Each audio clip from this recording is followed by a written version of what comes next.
I was born, lived, and died free. In the 17th century, those words would have sounded almost rebellious coming from a woman. But Christina of Sweden didn't just say them. She lived them. She turned down marriage. She walked away from the throne. She broke every rule written for women of her time and lived in a way they weren't even supposed to imagine. Today's story is not just about a queen. It's about freedom. Freedom to love, freedom of the soul, and the freedom to always choose yourself.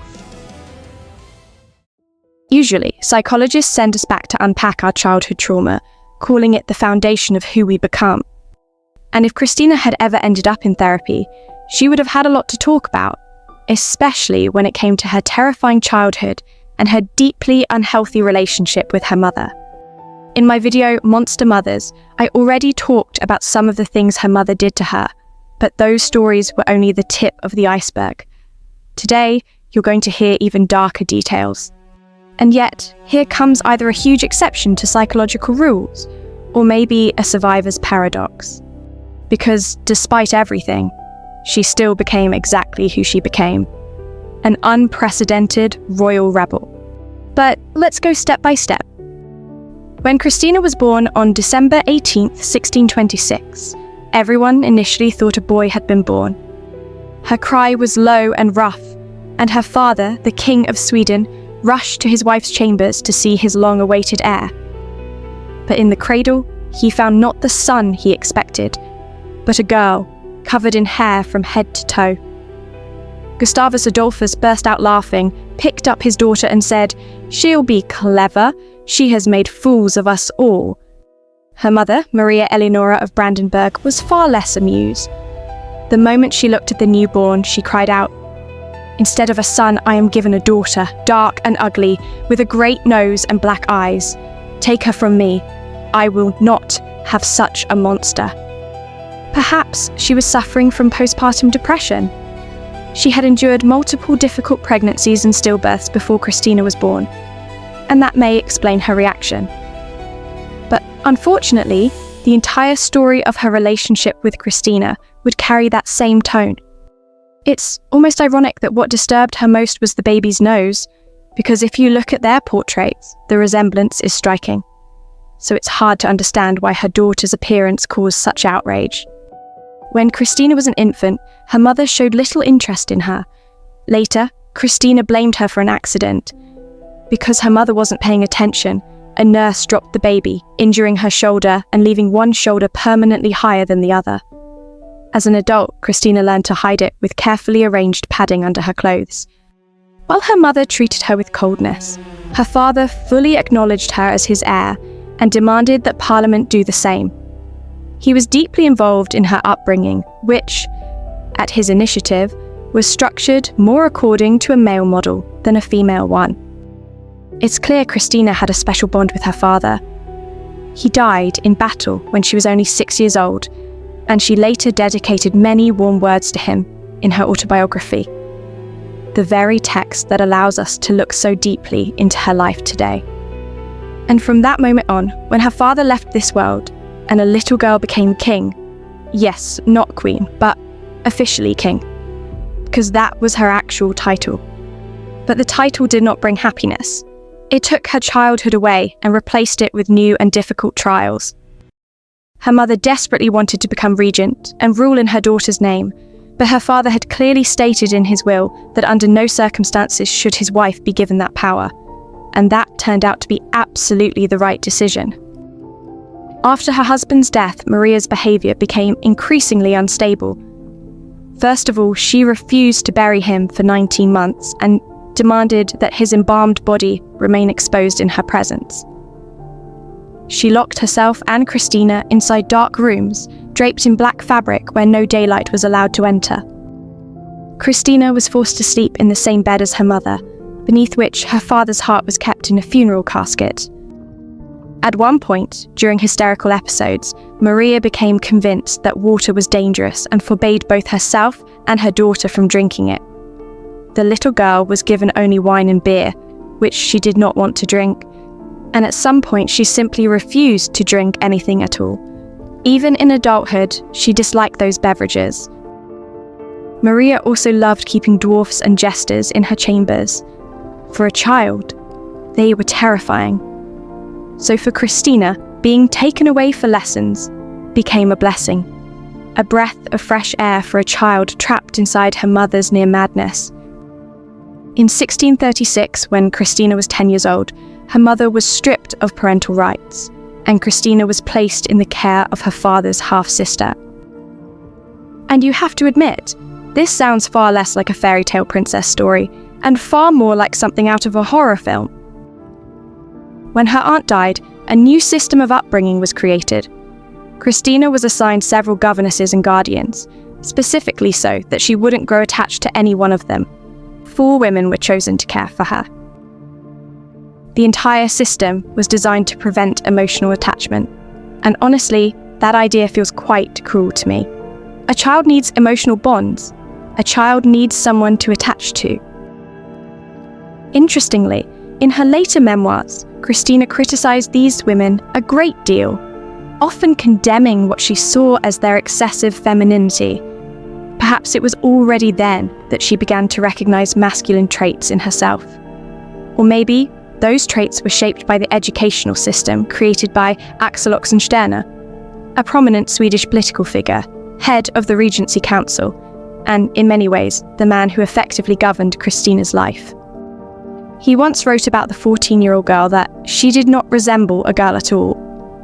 And he consistently continued her father's approach, raising Christina according to a male model rather than a female one. She grew into a young woman of remarkable intellectual ability, willing to study for 9 hours a day, mastering 6 languages, and deeply passionate about philosophy and the sciences. Sweden was waiting for a new young monarch, a new era. Expectations were high. But were they realistic for someone who had already endured so much? When Christina officially began ruling on her own at the age of 18, she instantly became the centre of political attention, and frankly, a challenge to 17th century society itself. First of all, the young monarch stood out from every other royal woman in Europe. She preferred simple, almost austere clothing in a masculine style, men's shoes, and loose, unstyled hair instead of luxurious gowns and elaborate wigs. She spoke like a man, walked like a man, and carried herself like a man, which for that time was a complete break from every social expectation. Ambassadors practically wore out their quills, describing her in letters back home. The Spanish envoy famously wrote that he would take her for a man. Some contemporaries even suspected that Christina was a hermaphrodite, but modern examinations of her remains in 1965 showed that she had a fully female anatomy, something she herself had also written in her memoirs. So how do we explain this masculine style and behaviour? Was she a transgender monarch? Some modern historians have suggested that she may have been on the autism spectrum, which might have made her less concerned with social boundaries and traditional gender norms. But personally, I think it was much simpler. If you grow up surrounded by men, if you are called king, if people expect you to act like a man, then at some point you begin to step into that role.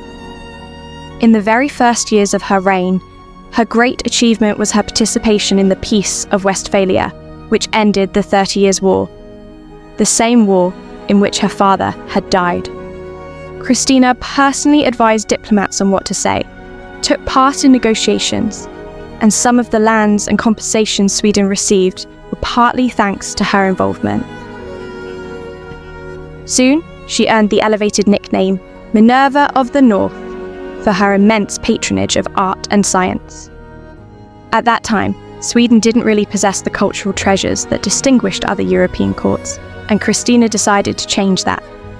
Within just a few years, she assembled a vast library, supported the publication of newspapers, brought 760 paintings into the country, 170 marble sculptures, and 100 bronze statues.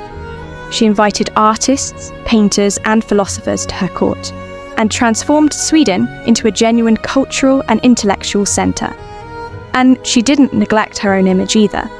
You may have noticed that in this video there are quite a few portraits of Christina, and in many of them she appears in rather unconventional looks for that era, with her signature slightly unruly hairstyle.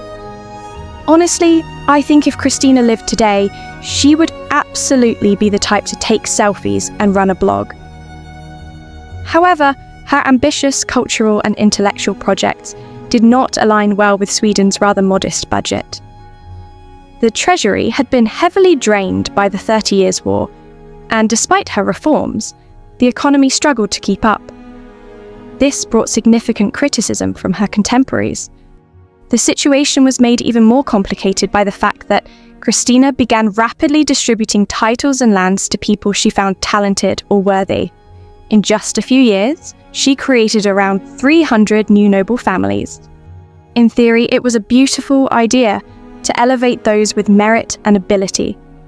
But each of those families required land and financial support, which pushed the treasury even deeper into crisis.